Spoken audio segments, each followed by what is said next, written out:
Kindly subscribe this channel to enjoy more collection of moral stories. ఒకప్పుడు దట్టమైన Congo అడవి మధ్యలో 4 అసాధారణ జీవులు నివసించాయి.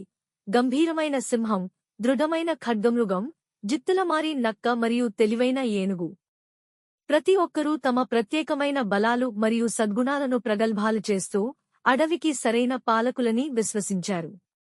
కాని ఒకరోజు ఆసక్తిగల మరియు సాహసోపేతమైన పిల్లల బృందం ధైర్యం, బలం, తాదాత్మ్యం మరియు తెలివితేటల ఆధారంగా నిజమైన పాలకుడిని నిర్ణయించే పోటీని చూసేందుకు ఆసక్తిగా అడవిలో పొరపాట్లు చేసింది.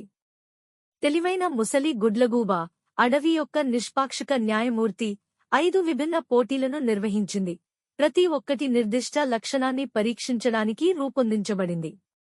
మొదటి పోటీ ధైర్యం కోసం. పోటీదారులు చీకటి మరియు ప్రమాదకరమైన గుహ యొక్క లోతుల నుండి విలువైన రత్నాన్ని వెలికితీసే పనిలో ఉన్నారు. సింహం ఆత్మవిశ్వాసంతో గర్జించింది. ఖడ్గమృగం ధైర్యంగా ముందుకు దూసుకెళ్లింది. నక్క తెలివి తక్కువగా దూసుకుపోయింది.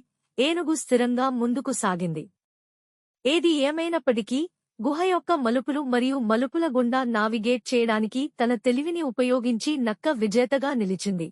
నిజమైన ధైర్య సాహసాలు చాకచక్యంలోనే ఉన్నాయని రుజువు చేసింది.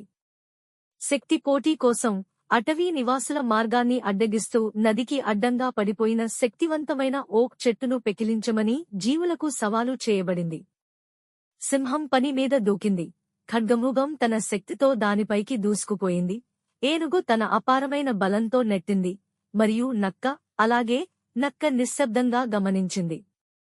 చివరికి ఏనుగు మరియు నక్క యొక్క సంయుక్త ప్రయత్నాలే నక్క ఏనుగు బలాన్ని సమర్థవంతంగా నిర్దేశించడంతో చెట్టును పక్కకు తరలించింది.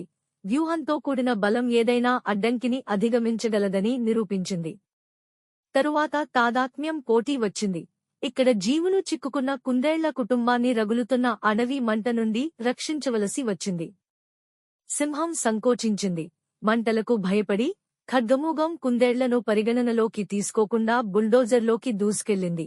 ఏనుగు మంటలను నీటితో ఆర్పడానికి ప్రయత్నించింది. మరియు నక్క వేగంగా లోపలికి దూసుకెళ్లింది. భయంకరమైన కుందేళ్లను ఒక్కొక్కటిగా సురక్షితంగా నడిపిస్తూ చూపిస్తుంది. కరుణ మరియు అవగాహన. ఈసారి నక్క యొక్క తాదాత్మ్యం న్యాయమూర్తి మరియు పిల్లల హృదయాలను గెలుచుకుంది. పోటీ ఒక పురాతన చెట్టుపై చెక్కిన చిక్కును అందించింది. సింహం నిరాశతో గర్జించింది. ఖడ్గమృగం చెట్టుపైకి దూసుకెళ్లింది. ఇది చిక్కును సులభంగా అర్థం చేసుకుంది. ఏనుగు లోతుగా ఆలోచించినట్లు వెల్లడించింది. మరియు నక్క తెలిసి నవ్వింది. దాచిన సందేశం: తెలివితేటలు ఎల్లప్పుడూ బ్రూట్ ఫోర్స్ గురించి కాదు, కానీ పదునైన తెలివి మరియు నిశితమైన పరిశీలన గురించి రుజువు చేస్తుంది. చివరగా జీవులు పాలక పోటీని ఎదుర్కొన్నారు.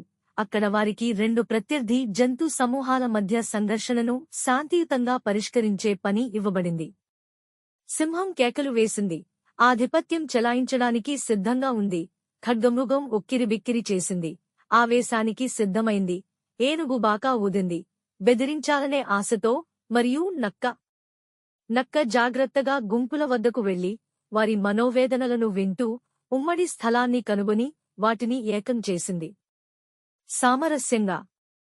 చివరికి సూర్యుడు హోరిజోన్ క్రింద ముంచినందున తెలివైన ముసలి గుడ్లగూబ ఫలితాలను ప్రకటించింది. ప్రతి జీవి ప్రశంసనీయమైన లక్షణాలను కలిగి ఉన్నప్పటికీ ధైర్యం, బలం, సానుభూతి మరియు తెలివితేటలను సమాన స్థాయిలో మూర్తీభవిస్తూ అడవికి నిజమైన పాలకుడిగా ఉద్భవించింది. నిజమైన నాయకత్వం బ్రూట్ ఫోర్స్ లేదా ఆధిపత్యం గురించి కాదని అర్థం చేసుకోవడం. తాదాత్మ్యం మరియు జ్ఞానం గురించి తెలుసుకున్న పిల్లలు ఉత్సాహంగా ఉన్నారు. మరియు ఆ రోజు నుండి అడవి తెలివైన మరియు దయగల నక్క యొక్క మార్గదర్శకత్వంలో అభివృద్ధి చెందింది. దాని నివాసులందరికీ జీవిత వృత్తంలో ఐక్యత మరియు అవగాహన యొక్క ప్రాముఖ్యతను బోధిస్తుంది.